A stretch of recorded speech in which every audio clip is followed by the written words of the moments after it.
میرے رسول کریم سید عالم صلی اللہ علیہ وسلم نے فرمایا دو باتوں میں لوگ دھوکے میں ہیں، دھوکے میں ہیں، دھوکے میں ہیں، دھوکے میں۔ یا رسول اللہ کون سی؟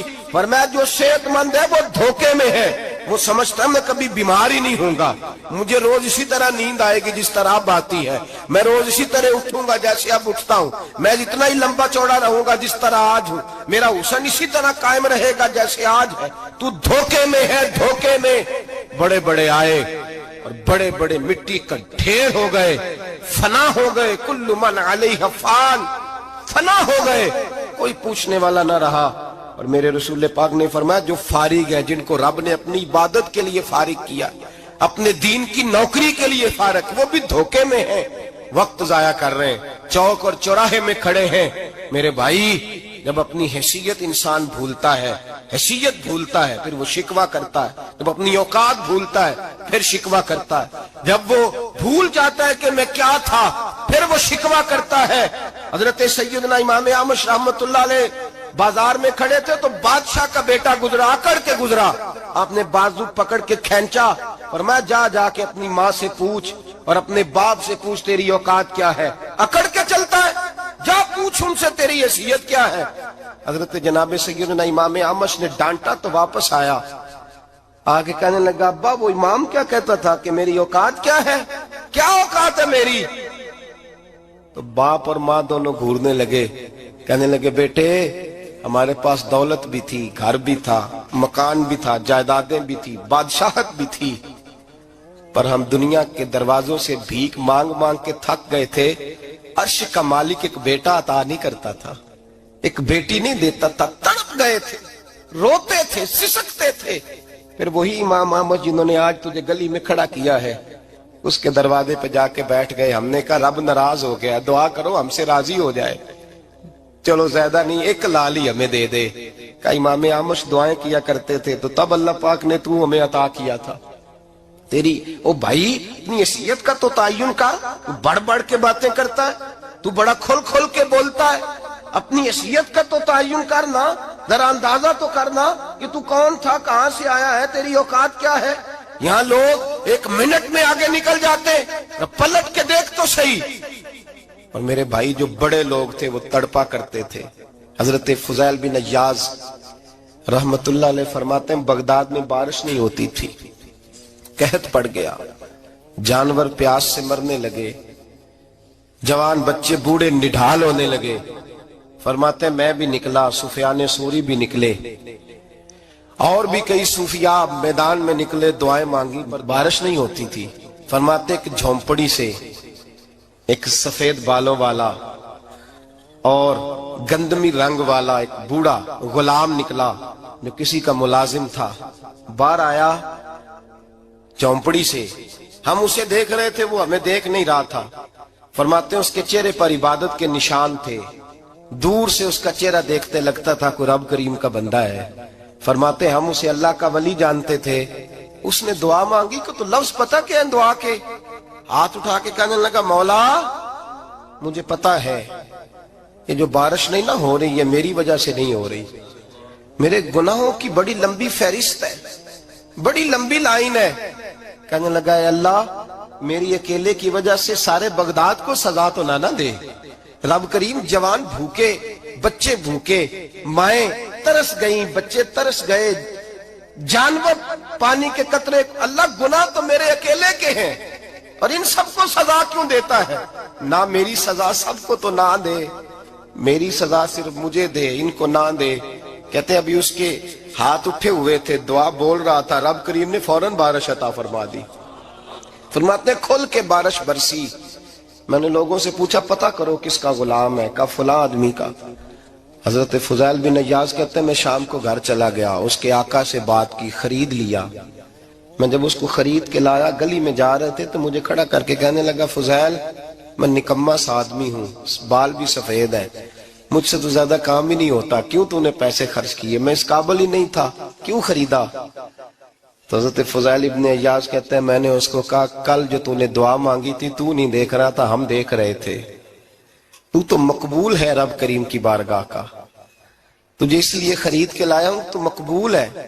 کہتے ہیں یہ لفظ سنے تو ٹھہر گئے وہ، کہنے لگے اچھا آقا مجھے 5 منٹ کا وقت ملے گا؟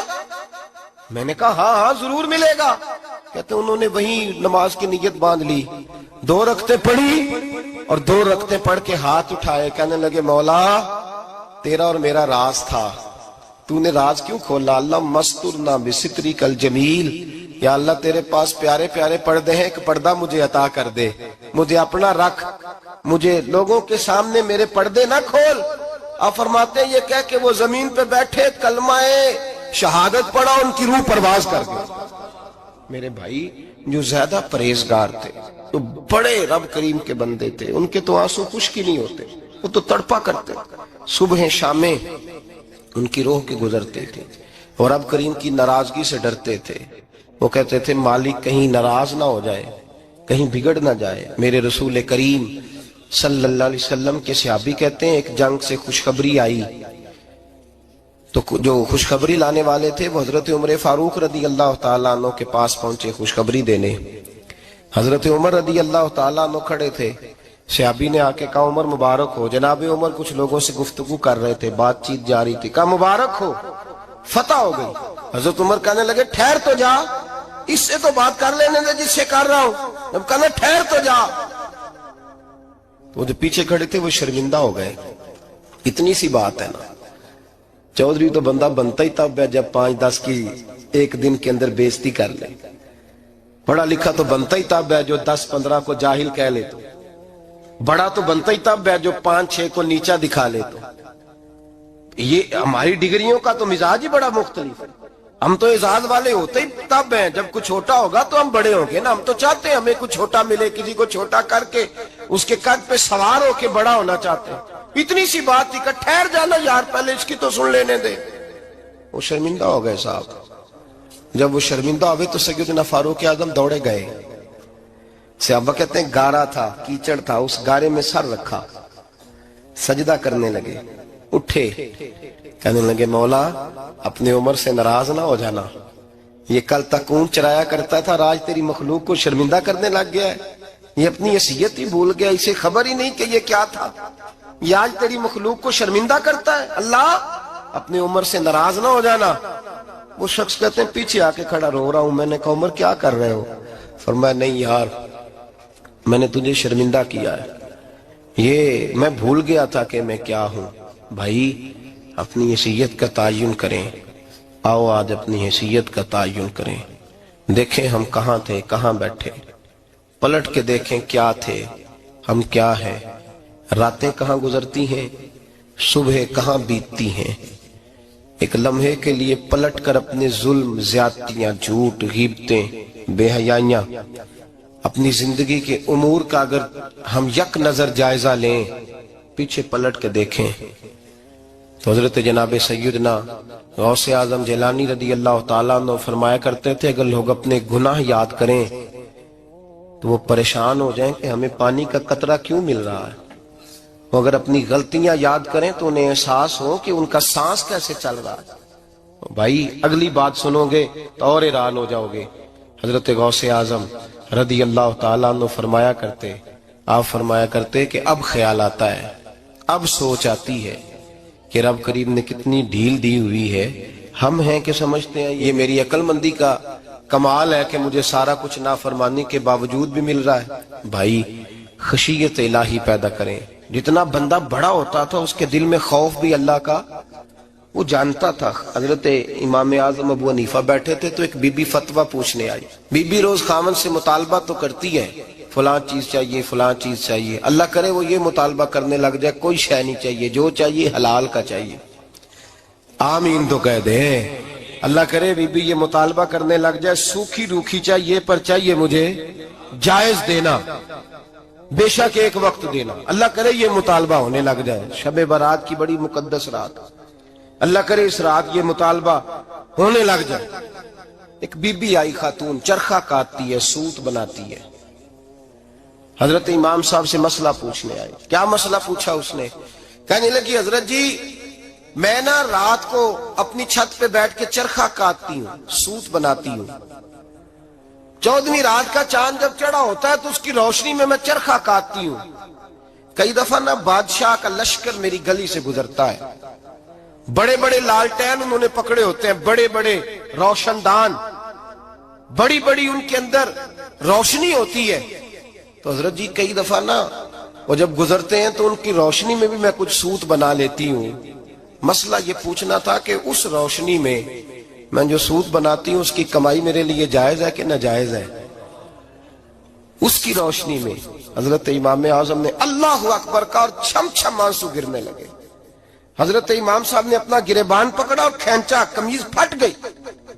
کہنے لگے بی بی مسئلہ چھوڑ، تو پہلے بتا تو ہے کون، کہاں سے آئی ہے، کون ہے، بتا.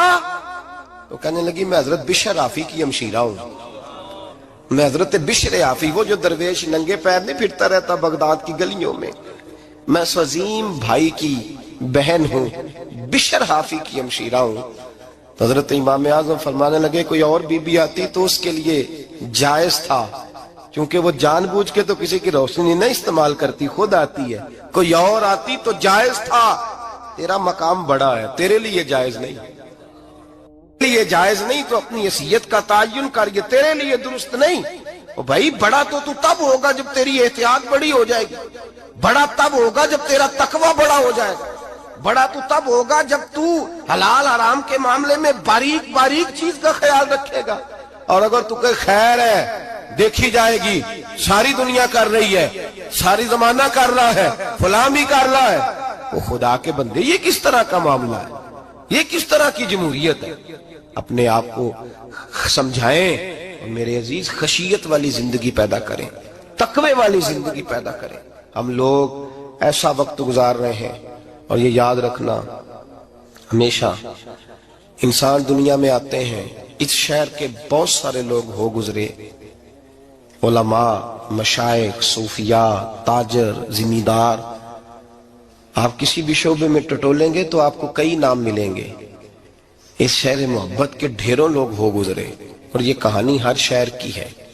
آج میں اور آپ یہاں بستے ہیں، کچھ وقت کے بعد ہم داستان ہوں گے. امام شافعی رحمت اللہ علیہ فرماتے ہیں میں ایک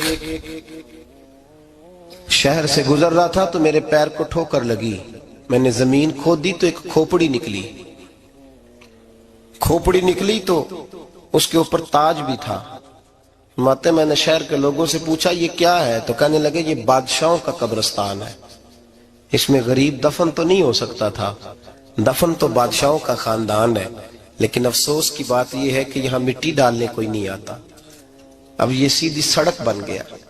بھائی کبھی پلٹ کے دیکھ، ہزاروں لوگ آئے، اس روڈ سے کروڑوں لوگ گزرے اور منزل کو چلے گئے، لوگوں نے یاد نہیں رکھا. آپ اپنے حصے کا عمل کرنے آئے، ٹھیکیدار نہیں ہے کوئی اپنی اولاد کا، بال بچے کا، بہن بھائی کا.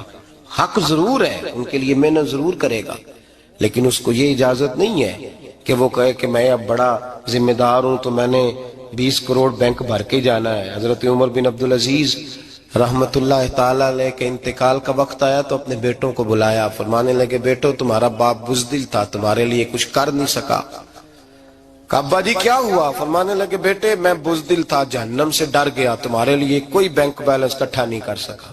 میں تھوڑا دلیر ہوتا، دوزخ سے نہ ڈرتا تو تجوریاں بھر کے جاتا. پرانے بادشاہ محل چھوڑ کے گئے ہیں، پر میرے پاس کچھ نہیں ہے، بادشاہ ہونے کے باوجود میں فقیر ہوں، خالی آ جا رہا ہوں. بزدل جو تھا.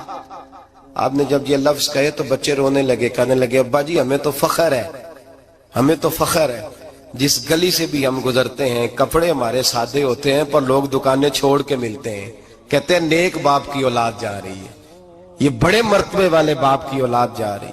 بھائی یاد رکھیں، خشیت الہی پیدا کریں، نہ اپنی ذات کے ساتھ ظلم کریں. اگر آپ کوئی بھی غلط کام کرتے ہیں تو اس کا جواب آپ نے دینا ہے. اگر آپ نے 1 کروڑ روپیہ ناجائز کمایا ہے تو وہ اللہ آپ سے نہیں، آپ کے بچے سے نہیں پوچھے گا، بیوی سے نہیں پوچھے گا، بہن بھائی سے نہیں، وہ آپ نے جواب دینا ہے. آپ نے اپنے اعمال پر غور کریں. آج شب برات ہے. میرے نبی کریم صلی اللہ علیہ وسلم نے فرمایا کہ میری امت کی اتنی بخشش ہوگی، مدینے میں سب سے زیادہ بنو کلب کا قبیلہ بکریاں پالتا ہے، ان کی بکریوں کے بالوں سے بھی زیادہ اللہ میری امت کی بخشش فرمائے گا۔ اس کو توبہ کی رات کہا جاتا ہے۔ توبہ کا مطلب یہ ہوتا ہے کہ اللہ میں آج کے بعد گناہ نہیں کروں گا۔ توبہ کا مطلب ہوتا ہے کہ میں آج کے بعد یہ غلطی، آپ کا ملازم کتنی بار غلطی کرے تو آپ رکھ لیتے ہیں؟ ایک دن میں 100 دفعہ کرے تو گنجائش ہے اس کو رکھنے کی؟ اللہ رکھ لیتا ہے، کہتا تو توبہ کر، ہے گنجائش؟ میرا خیال ہے جو 10 بار بھی کرے اس کے لیے بھی گنجائش، اس کے لیے بھی گنجائش ہے۔ استاد باپ ہوتا ہے، بچے سے غلطی ہو جائے تو کہتا تجھے ارجانہ بھرنا پڑے گا۔ بچے لگے نہیں ہوتے اسکولوں میں، جرمانے لگے ہوتے ہیں، چھٹی کا لیدہ ہے، فلاں کام کا لیدہ ہے، حالانکہ باپ ہے۔ بھائی اللہ فرماتا ہے تو توبہ کر، اور توبہ یہ ہے کہ میں آج کے بعد یہ گناہ، جس آدمی نے کل 5 نمازیں نہیں پڑھنی اس کا آج توبہ کرنے کا کیا مطلب ہے؟ توبہ کا کیا مطلب ہے کہ میں آئندہ گناہ، تو جو سویرے 5 نمازیں نہیں پڑھنا چاہتا، کہتا ہے کل زور نہیں میں نے پڑھنی، چلو فجر تک جاگنا ہے، فجر پڑھ لوں گا، تو اس نے توبہ کی ہے؟ کوئی مذاق ہے؟ استغفر اللہ استغفر اللہ استغفر اللہ، معاف کر دے، کیا معاف کر دے؟ سویرے تو مسجد آئے گا۔ بھائی آپ کسی جگہ، ہم سادے لوگ ہیں، دیہاتی لوگ، یہ ہمارا دیہات کا ماحول ہے، بچے کو مارتے ہیں نا مدرسے والے کو، تو ہم کہتے ہیں دوبارہ کرے گا، تو کیا کہتا ہے اگوں، تو جو بچہ کہے تسی تھپڑ دو مار لو میں سویرے پھر کرنا جی، تو اس کو معافی ملے گی؟ یہ کیسی معافی ہے کہ سویرے میں نماز نہیں پڑھنی زور کی، لیکن یا اللہ معاف کر دے، یا اللہ، یہ جھوٹ ہے، یہ دھوکہ ہے، یہ مذاق ہے، مذاق نہیں کرے۔ اور بندہ کوئی سیاںہ ہو تو مذاق برداشت نہیں کرتا، اور معاذ اللہ استغفر اللہ، رب کریم کے ساتھ مذاق، یا اللہ میری توبہ، یا اللہ میری توبہ، یا اللہ مجھے معاف کر دے، یا اللہ معاف کر دے، اور سویرے جھوٹ پھر بولنا ہے اٹھتے ہی، تو یہ کیسی توبہ ہے؟